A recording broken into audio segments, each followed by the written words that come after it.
Hi there, it's November the 29th. We're almost finished the great month of November, which surprisingly enough has actually been pretty good for a number of franchisees and very challenging for others. So I'm going to talk about the pricing in a couple of minutes. First of all, I'm back obviously from the UK and had a good trip there.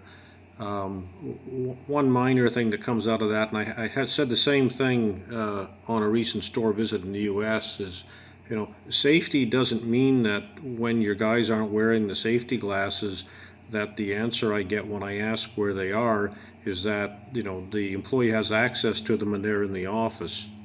Your responsibility is that they're wearing the safety equipment and doing and acting safely at all points. So when I was on the flight coming back from the UK, I was reading the Wall Street Journal, and they have their little table listing the various commodities, and it was interesting on that, and this is earlier in the week, that aluminum was at a 52-week low, iron was at a 52-week low, and it just every metal that was listed in their commodity chart is at a 52-week low. And then in our Canadian business paper, the Globe and Mail, they had a full-page spread today.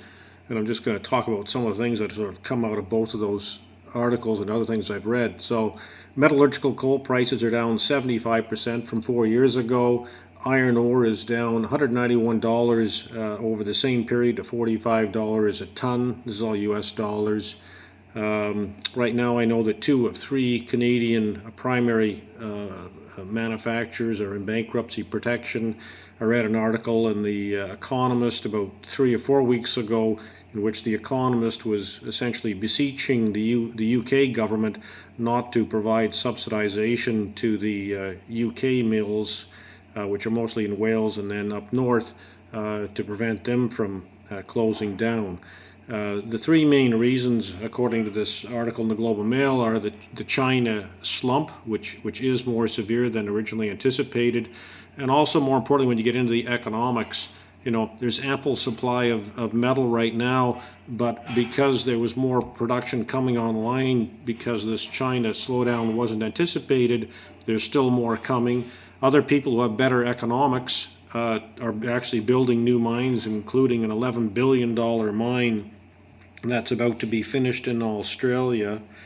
And it's sort of the classic prisoner's dilemma, where there's no logic in cooperating with your competitors because they're not going to cooperate with you, and you're doing all you can to keep your production going, at least if you can make a contribution to overheads over your fixed cost and production cost. So that's going to cause problems. So you're going to utilize your existing mine as long as you can.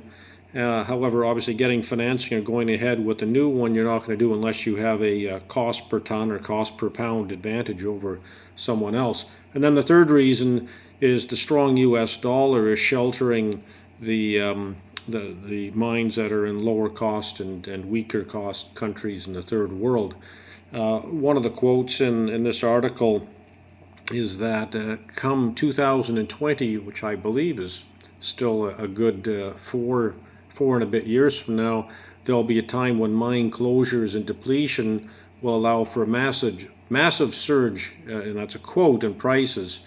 And I know, being an ex-banker who's actually a mining banker for 3 or 4 years, that bankers are like lemmings, and when it becomes no longer fashionable, which I suspect it has, not to finance these companies, that they'll stop doing it. So I think we're going to see some continued price pressure, so we need to keep advertising and marketing hard and selling to get the customers in the door and expand the customer base. One thing, I was at a meeting in England with James Hedifin. We went and met with a local service center there, and one thing they said, which I'm sure most of you would know, but I'm going to say it anyhow, is that they are maintaining their pricing to their customers unless their customers ask for a price reduction. And of course their system is different from ours. They actually have a price per ton that's listed in their system for each customer, and therefore they're maintaining it. And they're noting to us when we chatted with them that quite often the customers aren't asking for price reductions because they're not really in touch with this. So there is an opportunity, I think, if you look at your customers and segment them, and especially I'm sure the smaller ones, to maintain pricing even if your cost of acquisition reduce. So I'd suggest you think about that and talk about it with your staff, because I think that does make sense that there's opportunity for margin enhancement on a percentage basis. We have the monthly conference call on Wednesday. I would encourage everyone to attend that. I will be speaking about the franchisee satisfaction survey and giving some detail there. I did get an email today from a franchisee commenting very justifiably, in my opinion, on our poor telephone response in head office, and I appreciate that constructive feedback, and we will be talking about that tomorrow.